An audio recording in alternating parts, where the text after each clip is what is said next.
моторчик стеклоомывателя Chevrolet Aveo. Разобрал, вернее снял, потому что не брызгал.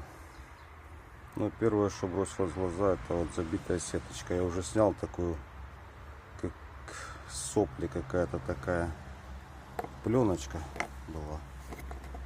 Сейчас прочищу сеточку. Насос гудит, работает, но не брызгает, наверное, из-за этого. Он поставил, почистил сеточку, поставил, испытал, все работает.